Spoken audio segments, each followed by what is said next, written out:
Listen, look. I'm not. Look, I think I'm dumb not is. bad I with think. that. I I'm think good dumb with has that. worked out for a lot of people. A lot of I think people. dumb has worked out more than really being really, really smart. Raise your hand if dumb has worked out for you. It's Channing. Oh, there we go. yes. My dad used to call Yeah. us super stupid when we were young. I never heard of it before, Wow. but he used to Man. say, y'all are super stupid. I was like, how you get super stupid? But now, as you got older, you understand it, right? Like you have those young boys come onto the team. They're like, "How's the rook?" He's like, "Man, he's super stupid. Like he's super stupid. He's like super. he's like, we try and tell him what to do and try and help him out and guide him, and he's just like, no, I'm gonna do it a stupid way, like a super stupid like, way. You ain't never seen it done that way. No, yeah, like you've been in the league 13 years. I'm gonna do something you ain't never seen before. It's like, but no, yeah, that's super stupid. Before people claim us as the super stupid clan, Yeah. We don't like to use the word clan around here. Oh, Allie. Don't edit that. No edit. please That's edit. just funny. That's just funny. 2020. We just. Okay. Dwayne, what's going on in your... Now you guys are all messed up for that. Y'all are super stupid for that. There we go. There we Dwayne, go. before we have so much to talk about. We talked about like there's so many directions that we could go and talk to you. So Okay. we want to hit the nuts and bolts first. The more Nets you know and bolts? Or nuts and current, bolts? what's going on in the world. The Miami Heat Okay. just won a championship. Do you get a ring? What huh? No, they didn't did- win a I'm sorry. championship.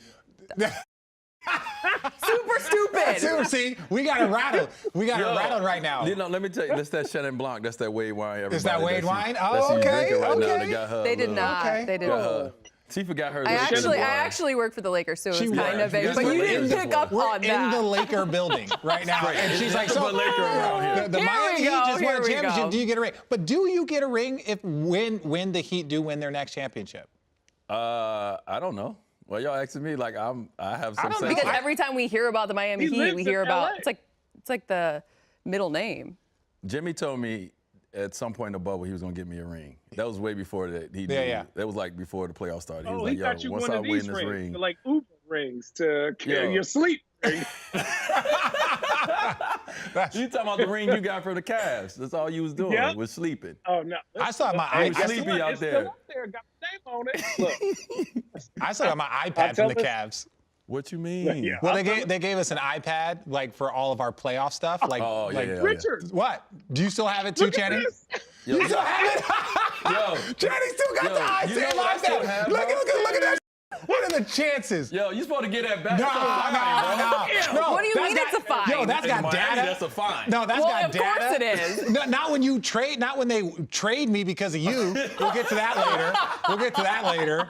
Thanks, San. No, Thanks. let's just get there Yo. now, Brief please. step, Let's brief just get there now. Yo, seriously though, that's the exact same thing. It's got data. That's why you can't give Bro, it back. let me tell you what I still have, okay? In 2010, I don't know if they started it then, but in 2010, through free agency, they Yeah. gave out iPads. That was like the big thing. Like they'll show up to your house, whatever team that was recruiting you, Yeah. and they'll leave an iPad. Yeah. I still have all the iPads. Oh, as you should. Yeah. As you should. I still have all of them. Mine has the data, so I can stream movies on it, and I'm like, they're like, you've exceeded your data. It's like, don't care.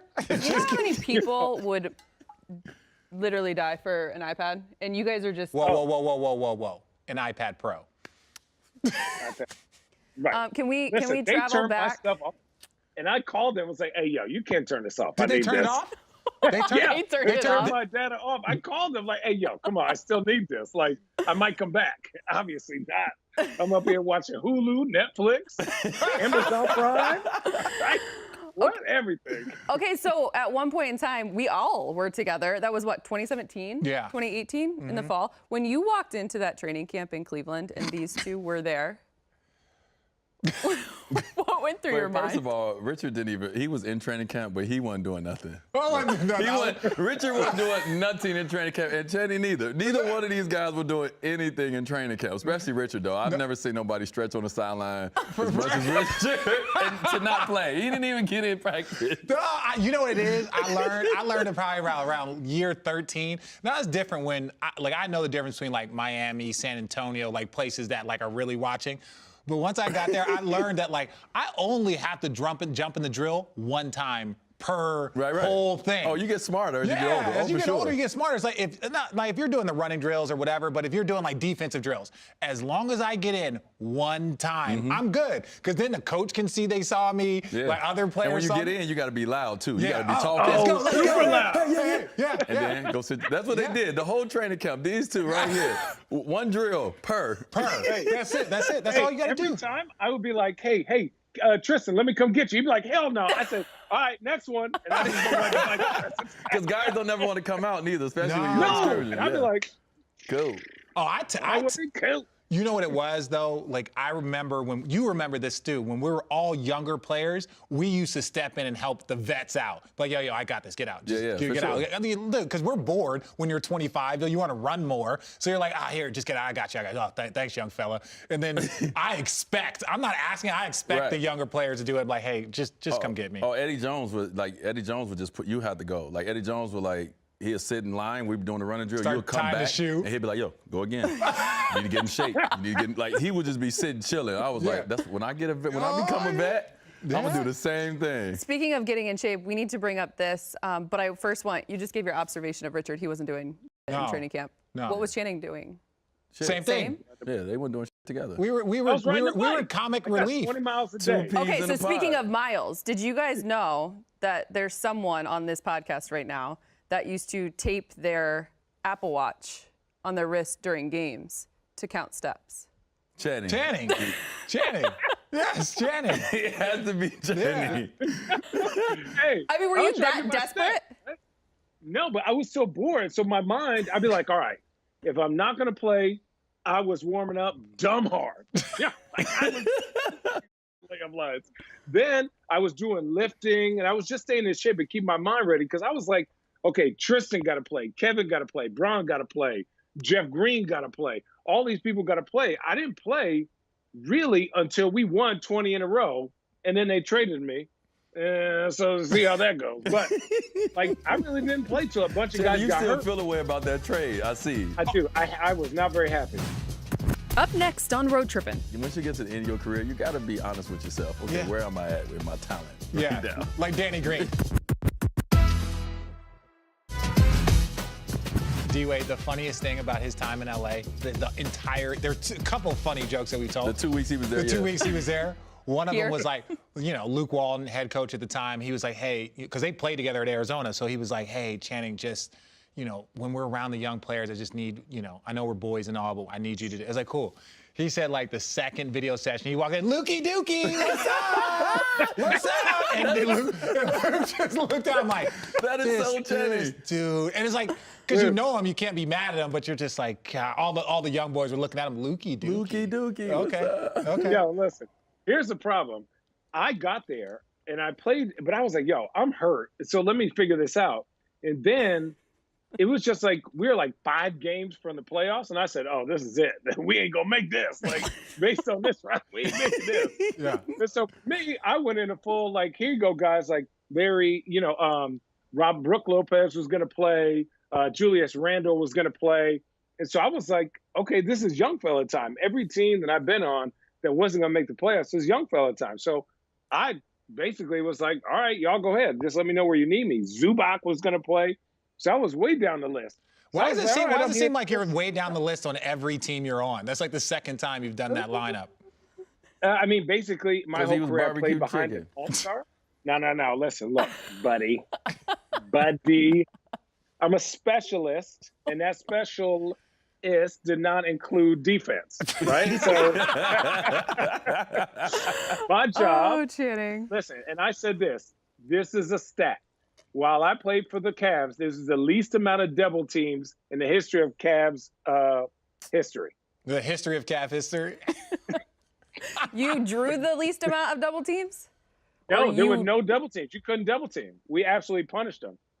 3-pointers, layups, floor spacing is everything. It should be a stat. As D-Wade, we rejuvenated his career. We put him on that block, right? We put him on the block. We won 20 out of 22 games, D-Wade. We ran one play. We threw it to you if there was a little guy. And if there was a big guy, we'd do that little curl play for Jeff to get a little right-hand boom, or Kyle Korver to get a 3. Or you would just shoot your turn around shoulder. and it worked. We figured it out. We figured it out. You 100% correct. And then we got traded. Yep. They got traded. We were best team in the NBA. The next thing you know, we lost 2 in a row. We got traded. Channing, at least you made it. Channing, at least you made it to play games, because basically D Wade came in, and I'm not gonna lie, this was really funny, right? We were all having fun. We were having a great time. And I remember talking to Allie a bunch of it. When you came in, and I was like, oh, dope, D Wade. And I started looking around, and I was like, I called my agent, and I was like, hey, something ain't adding up here. I was like, something ain't adding up here. I was like, we got a lot of roster spots. And you know, the crazy thing that it wasn't, obviously I understood, like, we've been doing this business for long enough. Yeah. And I was like, oh, this gonna suck, right? And the funny thing about it was that I had, David Griffin was the GM at the time, and he was like, Richard, if you come back after we won the championship, if you come back on a minimum salary, I'll keep you on a minimum salary forever. He was like, I'll have you be the Udonis Haslem. You can stay here till you're 47. I don't care. And I was like, nah, that's not going to be good enough. I see this salary cap going up. You got to give me a little bit more. So they gave me a little bit more. But boy, did that screw them when it came to the tax. Because it was like, I kept seeing like reports like, yes, by trading Richard Jefferson, they would save $12 million. And I'm like, yeah, I'm not $12 million good right now. Hey, listen, you got to know it. That's the thing. You got to know. Once you get to the end of your career, you got to be honest with yourself. Okay, where am I at with my talent right now? Like Danny Green. Like Danny Green ain't unpacked. He ain't done nothing. I'm not trying to be mean to Danny. I'm saying I had the same thing happen. I left the team that we won a championship. I was like this leading scorer off the bench in the finals. Then the next year, D Wade comes in, and it was like, even though that I had performed and done my job, like for numbers and roster and salary cap reasons, they traded me to Atlanta. I laughed at them and said, I ain't coming. And then after that, I went to Denver. So it was How do you think Bron felt? Bron? He was fine. He had his boat buddy. Yeah. What did you call him? His boat buddy? Boat. What is he? Is he saying? He's saying boat. This is your guy. This is your guy. I can't hear him. I can't hear him. But you didn't want to leave Miami. You didn't want but sometimes like business is business. I didn't want to leave Chicago. Yeah. But they traded Jimmy, and business was business. Business was business. Actually, I'm from Chicago. I enjoyed my 1 year there, and I was looking forward to the second suburbs. Year. What? You're from the suburbs. Okay, you're right. Don't let the private school mess with you. You're right. It doesn't matter. Even if you right. he went to private school, prep school. Like, don't let him fool you. I did not go to prep school. It's a college preparatory. Okay, Dwayne. It didn't prepare you to speak. No, I didn't go there. That's why. I couldn't afford it. Allie, how do you ever get any work done? I don't. With these two? This is where I need to step up and play my role. This is the work. Y'all should do a Beavis and Butthead remake. Hey, creative director. Creative director. What is it? Come on. I got you. Back to it. Creative director. Okay, so you're a creative director. I got a lot of titles, Allie. Tell us them all. Let's get into it. They don't mean nothing. They're just titles. Okay, no. I don't. I actually do not believe that for a second, because you have a game show. I do. Did you know that, Channing? What is this? What is this? Tell us about it. Let's talk first about. Of all, you're gonna be the. It better not be no Connect Four junk either. I mean, it's a game show. So all right. So and if you say that he's about to be on it, I'm. No, he's gonna be sitting on the couch with some wine with his kids around watching the game show when they come out. He's a game show dude. Look at him. Is it on cable? That's what happens when you live in Portland, Oregon. What show? TBS. It'll be on TBS. It's called The Cube. You've never seen it because it's the first time we've done it here. Yeah. Okay. So let me tell you about the game show. Please. All right. So the game show has been in the UK for now 12 years. Oh. And Warner Media, who I'm a part of, they adopted it here. They wanted to bring it to the States. And we already had conversations about me possibly hosting the game show. So when the conversation came to me, it was like, hey, it'll be in LA. You can go do a couple hours, host, and then come back home. Get out of the house. Yeah, I'm like, you know what? I get out the house for a couple hours. I can come home, see the family still. Cool. Then COVID happened, and it changed everything. So we ended up shooting it in Atlanta for 10 days, and I had 16-hour days. Ooh.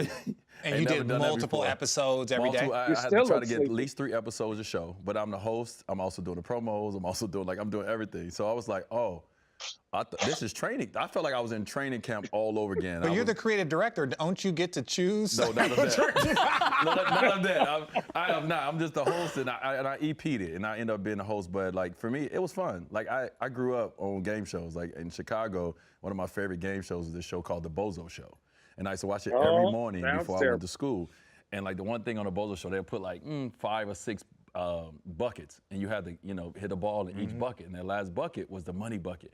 And I always used to think like one day I'm gonna get on this show and I'm gonna change my family's life. I'm gonna change my family life from the Bozo Show. Yeah, and like full circle. I'm on the show and I'm hosting the show to be able to change people's lives. On our show, you can win up to $250,000. You know? Oh my God, it's a lot amazing. of money to play 7 games. Well, to win 7 games. If you win 7 games on our show, you get to win $250,000. Do you put up your own money?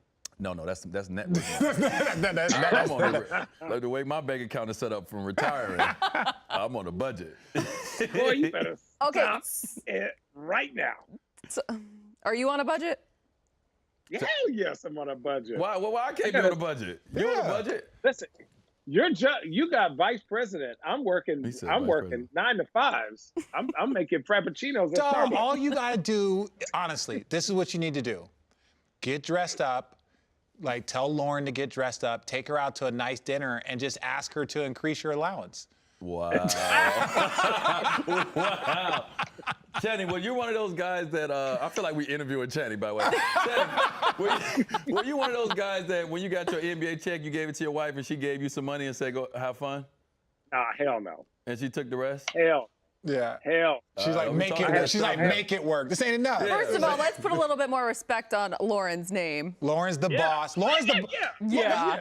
Lauren's the boss. As much as we're joking, we're just saying like, yo, this is a strong, awesome woman that Channing has. Based on my wine budget, I definitely do my own stuff.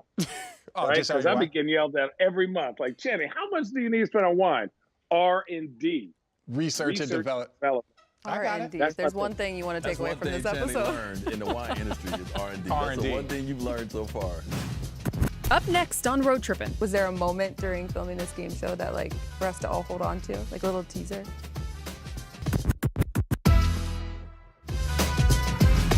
Okay, so from the Bozo, the game show, what it's called? Cube? It's called The Cube. The Cube. Yeah, it's called The Cube. Cube, and it's coming out when? I don't know the exact date, but somewhere in the middle of next year. Middle of next year. Yeah, middle of next year. How many episodes? I filmed, I don't know how many they're going to end up showing, but I filmed 19 episodes in 10 days. Wait, so if you filmed, then you have all of those contestants, right? Yeah. They can so you chop wanna them give them together. I mean, it just depends. You know, it's a show, so you want to put your best shows forward. Okay. You know, all shows. Just because I filmed 19, don't mean all of them was good. Some of them came out. It takes a while. Yeah, you know what I mean. So they got to go through it and put it together. They're gonna make it look nice and neat. But I filmed 19 episodes in 10 days, and I was like, oh, so this is what retirement is really like. This is what work is really like. Really work, actual work. This is what actual work is really like. I just gotta keep my body tight. You just gotta keep it strong. I was like, I don't know. Before we move on to the wine collaboration, you obviously have your bottle of wine. Channing has his newest bottle of wine. You see it right there. I do want to ask, can you give like a little snippet? Like, was there a moment during filming this game show that like for us to all hold on to, like a little teaser, like something that was really awesome, like a moment? Well, it was awesome. The thing that's awesome about it is, it's a game show. It's simple games. So the name of the show is The Cube. So everything happens in the cube. It's a glass cube, and all these games happen. So Richard, here's a game. I get on this end, turn my back, and let's say you are a bucket. Yeah. I got to throw it backwards and make it in the bucket. Yeah. Okay. If you make it's like it, one of those. you win. Right? Okay. You move on to the next round, which that means money. If you miss it, you lose a life. Okay. You get 9 lives in these games. So you miss it, now you got 8 lives. Okay. But you can't come once you go in the cube, you can't come out. So you can burn all 9 lives trying to get that one thing. Right? Ooh. So it's a simple game, but it's a hard game because it's easy to throw it backwards and miss it. So being a part of it and watching these families and like them coming on with their stories and their reasons why being on the show and what they wanted to do. A lot of people wanted to, enrich the communities. They wanted to, some people living the way they were living. Obviously COVID has, struck the whole world. So you get to know their backstories as well. And then you understand that, okay, this money is important, for so many other reasons. So to watch a family win $50,000, on a show, I mean, tears. Yeah. You know what I mean? Like I saw, and it gets you emotional. You get invested into their story. Did you cry? I didn't cry, but inside I was cried. warm and fuzzy. Warm, I understand. You know what I mean? But the one thing I did learn about this show with Americans is we go for it every time. It'd be like, okay, listen. Okay, this game that's next, right? Let's say it's a game that's coming up next, and this game on average takes 5 lives to beat on average. You got 2. You got 2 lives, and you got $20,000. You can walk away right now with $20,000, or you can go inside that cube and try to play for $50,000. And I'm sitting there like they about to walk away and take the money. They be like, we gonna go inside the queue. I'm like, no. Wait. Now, we're not gonna turn this into a ethnic, racial thing. But what if we were to break it down from like demographics? Let's just say demographics. Was there one demographic that was more apt to like, we're going for it versus, oh no, we taking this money? Yeah, the alley demographic was more like we're going for it. Yeah. What's that supposed to mean? I'm just saying. Our demographic was more so like, you know what? Hey, I could do a lot with 20,000. I could do a lot with 20,000.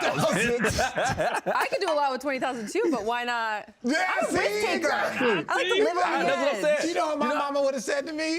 You know how many people I watch, like, I mean, it's a great show. You know how many people, you know what? I hate when people do this.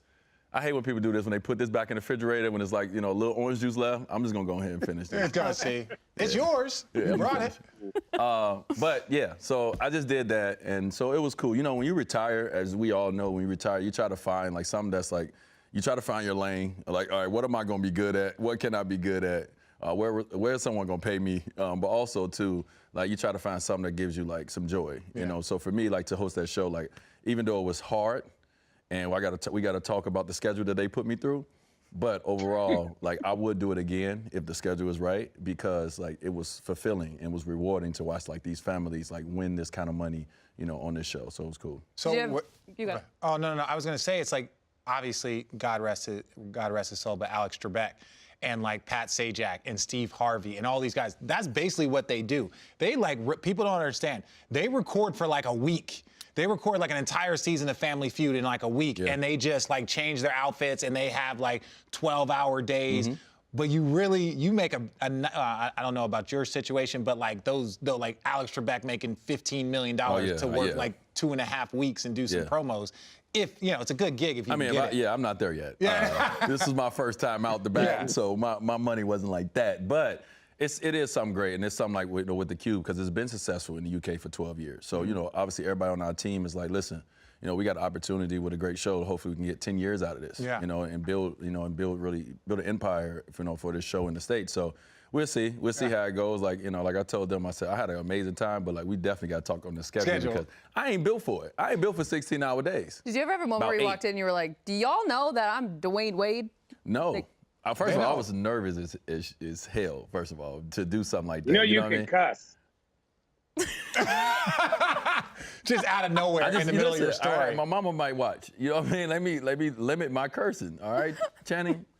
You sit down in the basement where you was put. That is first rodeo on Road Trippin'. That's why they put you in the basement. Lauren has the key, too. Yeah. Lauren has the key. She put the food by the door. Yeah, she makes him quarantine.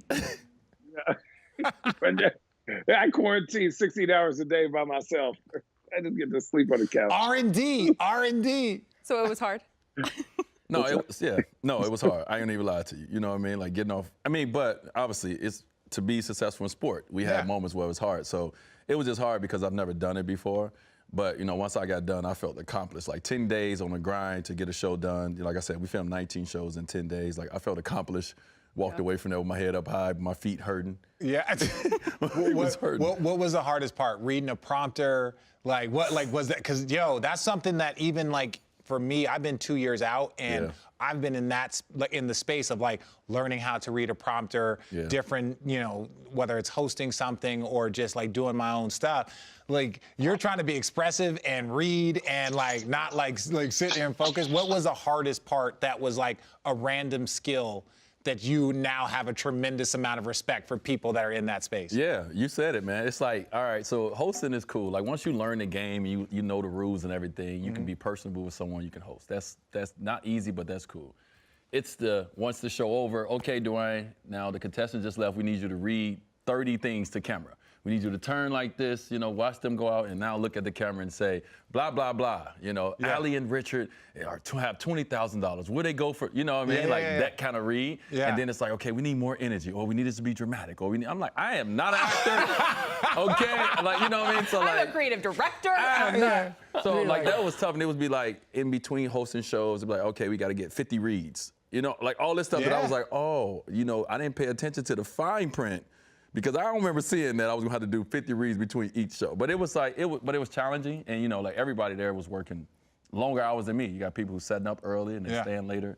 So we were all like pushing through together. It was like really like a family. I get it, like when people say it felt like a family, even though we couldn't touch each other. It felt like a family. Like, listen, guys, we on the 16th hour. My toes probably bleeding, but we about to get through this. Would you see? You didn't switch up your shoes. It didn't even matter. If you stand up that long, your feet start pulsating. Oh my! I still ain't got the feeling back on my big toe on my right side yet. Talk to me when you're wearing 4-inch heels and you do it for 6-7 hours. Okay. No, I can't. No, we'll talk y'all about good. it. Y'all are better than What me. are those things? What are New Balances? What are you talking We're about? talking about, Channing. What'd you say? Oh, that's these Jimmy Butlers. That's these Lee Nings. You know what I mean? That's You these had the audacity to rock Jimmy Butlers in the Lakers studio. Up next on Road Trippin'. You got these young guys that you're trying to take to NBA Finals versus LeBron James and Anthony Davis. You and Jimmy, like that is, I respect that relationship, but it's like you bring him over to Lee. I'm not saying you, like obviously Lee Ning and the Miami Heat, but like you, The ones who paying them, the ones that are paying him. But not, okay, let's talk about that because I think that's really, really dope in the sense that like it seems from a distance, and I'm gonna ask from like a fan standpoint of like, you guys have a great relationship. He tries to credit you whenever he gets that opportunity. He talks about how instrumental you were to bringing him to the Heat and really expressing to him as like, dude, I know your personality and how you compete. The Miami Heat is the organization you've been like searching for the last bit. Like, what does that mean to you? Like, how did you guys establish that relationship? Yeah, I mean, you, Channing, and Richard, you understand this. When you come into the league or at some point in your career, if you have a great vet, it changes your life. Yeah. You know what I mean? It changes the way you look at life. It changes the things you do. So when I went to Chicago, me and Jimmy latched on to each other right away. Obviously, we had a Marquette tie in the background, but we wasn't close. Yeah. You know what I mean? Like, I would go back, I would play with those guys, but like we wasn't really close. And he played with the Bulls, and we had that Bulls-Miami thing going on. But when I went there, me and Jimmy got close, and Jimmy just was like, yo, I want to learn everything I can. And I gave Jimmy the game, right? Yeah. Everything I've learned from the vets before me, everything I learned from my experience, me and Jimmy sat down, and I got into Jimmy. I started to understand who he was. He wanted to play dominoes, let's play dominoes. Yeah. You want to drink Hendrix? Okay, I don't drink it, but let's drink it. You know what I mean? Like whatever Jimmy was into. The devil's piss right there. Right, but we did it, and I got to know Jimmy, and I got to know what he wanted for himself. And what he wanted was the same thing that I was doing. You know what I mean? He's like, I was like, what do success look like for you? He was like, I said, all right, well, here you go. You know what I mean? And then to his credit, man, obviously he's doing it his own way, but he's taking some of the similar steps that I've done. And if it ain't broke, don't fix it, right? He has a blueprint of somebody that he can say that is a friend and a brother. And he's blazing his own trail, but he's following a path that seems successful. Mm-hmm. And so I'm happy for him, man. He got into a great place with Miami. I left Jordan Brand. He left Jordan Brand to sign with Lee Ning, and I signed with Lee Ning, and end up good for me, And so hopefully he has the similar success that I've had, and hopefully even more. Oh, that's awesome. Well, he got more money from the Heat than me already, but we're not going to talk about that. We're not going to talk about that. No, I need to talk about that. Not career earnings. Takes sip. It's close. Already? Like a 4-year deal nowadays. Yeah. Wait a second, what? Well, it's like back in the day, like if you were making 15, like you were in the top like 5%. That's what I'm saying. You were in the top 5%. Now they making 30, 40, 50 million a year. Million. Like back It's like in the sorry, day. not sorry. Yeah, no, it's all good. I mean, that's what the generations before. Generations, like the dudes that were like right before us. Yeah. Like, think about that. Like Scottie Pippen was winning all the we saw that in The Last Dance. Scottie Pippen was winning everything and as a 9-time All-Star making $2.1 million. But that was just the time. But now, Jimmy, he probably making more. He close. And this 4-year deal he signed with the Heat, he about $25 million away from my career. Oh, well, he's probably trying to get that extension already. Right. So y'all want to run this back a couple more times? I'm cool. The one thing I learned about him though, like during that entire run, that my respect level went up so high, it wasn't what he was doing between the lines. It was like the way in which he was handling the media, the things he would say, the way in which he carried himself. It was Channing's reconnecting. It was different. Like there's like a confidence to him that like that surprised you? You knew that obviously, like you understood that, you saw that. Yeah. But like there was ways in which like he would answer some questions and it would just be like we're gonna win Game 6 because of this, right. Or this is what, and I'm just like, we're going to win. Like wait, what? He sounded like a lead. You know what it was? But that's different. And you know this when you watch the transition of a guy learning to then taking that step to being a leader, right? And I think that's what I saw in Miami with him was that he was speaking from a leadership role. And then you would hear guys like Duncan Robinson and Tyler Hero be like, yeah, well, Jimmy said that we're going to be all right. So we're going to be all right. We're going to be all right. There's like, that was the part that I noticed was just the leadership. He had turned from like proving himself and trying to lead like he did in Minnesota, but those guys weren't receptive to it because they weren't trying to win the same way he was. Then going to Philly, however that transpired, he was the most important player. You saw what happened when he left there. And then he goes to Miami, and there's a bunch of dudes that are like, we're looking for a leader. Right. And he spoke like a leader. He did. Right? Not arrogant, not like trash talk, but just very confident and matter of fact that we believe in each other. I've said that these guys are great. And it was just like, was that a transition that you saw from him? Or was it like, did you pick up on that also? Was like, whoa. Yeah, no, I think we all watched the evolution of Jimmy Butler, right? Yeah. Okay, so even you. World. Yeah, I mean, okay. I've like watching him from obviously Marquette to getting drafted. I remember when Jimmy got drafted. Jimmy got drafted the last pick in the first round. He was the 30th pick. And I remember thinking like, oh man, dang, good for Jimmy. Yeah, good for Jimmy. I'm glad Jimmy got in there, like, cause he wasn't like that kind of player. But I watched him, he started off as a defensive player. Then he would play at first. Then he started off as a defensive player. And I just watched his rise. And when I got to Chicago, what I seen was, and Jimmy's confident, and I always say confidence comes from your work. Yeah. Jimmy confidence comes from no one is going to work harder than me. I would be damned if someone would work harder than me. So his confidence comes from, he know that he, like he know, okay, this guy got this and he got that. Maybe I can't do that, but I know I got something that he don't got, right, in here. And the work that I put in. So that's why he feels like, in his mind, he's the best player in the world. You can't tell Jimmy Butler he's not the best player in the world right now. And not from an arrogant standpoint, because like he's the best version of himself. Yeah. And so he spoke that way, and he had a lot of young guys, that he was dependent on to. They look at their team. You got Duncan Robinson and Tyler Hero and Kendrick Nunn didn't play a big role, but you got these young guys that you're trying to take to NBA Finals versus LeBron James and Anthony Davis and the Lakers, like Rondo and like these guys, like they shouldn't even had a chance. Yeah. If you look at it on paper, but Jimmy spoke that confidence into them. Obviously, led by the leader, Eric Spoelstra and UD as well. But Jimmy spoke that confidence into his guys, and they believed, and they had a chance. And what's crazy too, the last part I'll say is that it never was from a place of arrogance, and it was never from a place of, oh, we're better than them, and like talking he never gave them like bulletin board material, right? It was just everybody kind of watched him, like even from the Lakers side, I don't want to speak from them, but just from like the media side or like the other team side, you look at him like, yo, they really believe in themselves. Like, that's it. And it wasn't like it was bulletin board material, but it was from a place of like, if you don't go out and do your job, you will lose. Yeah. Because they actually believe in what they're saying. They're not just talking to talk. Jimmy just made it hard not to want to root for him. Yeah. Yeah. Yeah. It was awesome. But your guy UD was amazing when he took over that huddle. Yeah. He lost it. Whew. That was fun. He said he lost it. He lost it. I was like, he said he lost that was like James Jones. Champ. Oh yeah.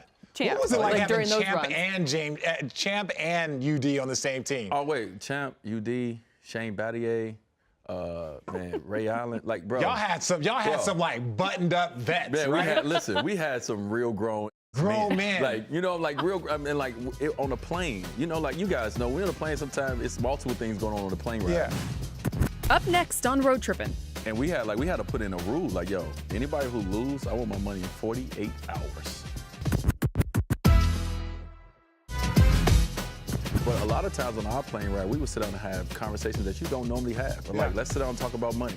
Okay, what are you guys doing with y'all money? James Jones was somebody who did his own finances. Yeah. So like we sat down and had adult conversations. It wasn't just always playing cards or always listening to music or whatever. Sometimes we had real adult conversations on that team, and it was, man, I loved it. I loved being able to soak all that knowledge up. Rashard Lewis was on the team.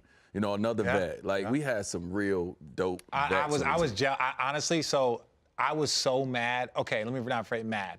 So Fizdale calls me, right? I just finished in Utah, had a solid year there, kind of got my body healthy or whatever. Fizdale called me and was like, this was the same year that Bron was a free agent. He was like, hey, Richard, man, like, we really could use you, blah, blah, blah. Like, you know, come and, you know, back up Bron and come. And I'm looking at that. And I looked at your roster. Like, I knew Rashard. We were the same, like, year out of high school, McDonald's All-American. You, Bron, I was like, man, that just looks like a fun veteran team, whatever. Then y'all signed Danny Granger. And then Bron, no, shout out Danny's my guy. But I'm saying, then y'all signed Danny Granger, and I was like, damn.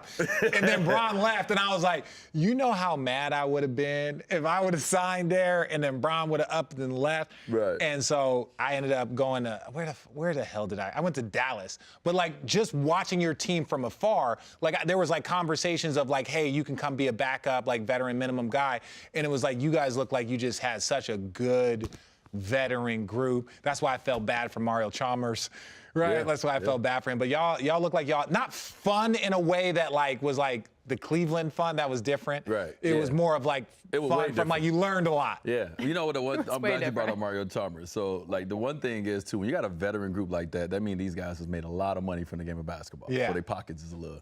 And so when you're gambling on the plane, it's a different level of gambling. So Mario. Will you hang on. Because you guys all know what that means. People like me, we don't know what that means. So what does that mean? Well, okay, What's so a different level of playing games gambling? are Boo-Ray or what's the other game? Guts. Guts. Oh, Guts is right? dumb. These games, Boo-Ray and Guts. So, you know, these games start off very friendly. Hey, $20 in the pot. Everybody put in. Hey, $100 in the pot. Hey, $200. It just go.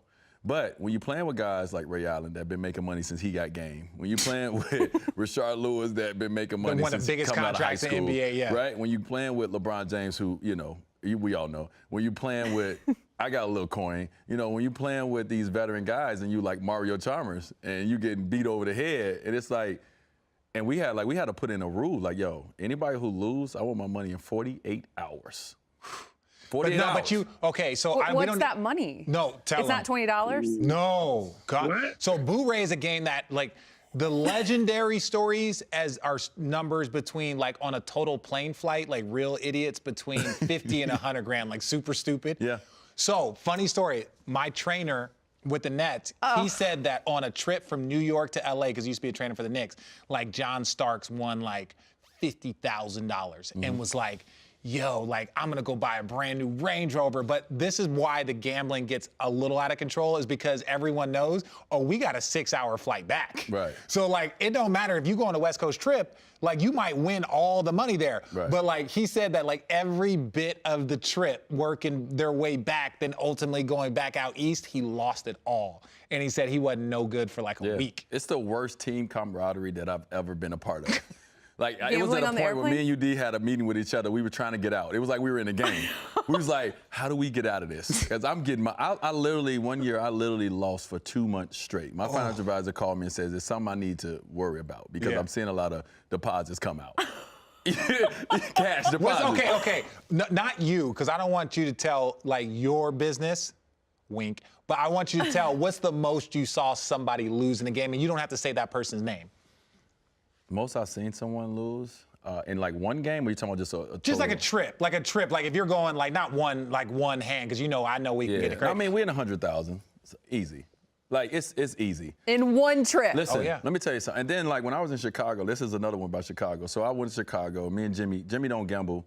I'm not a big gambler, but I do it for camaraderie. So me and Jimmy, we was going on a two-week road trip, and Rondo is a shark. He a gambler. Rondo is one of those guys that he could probably count all the cards. Like he shouldn't play. He's too smart.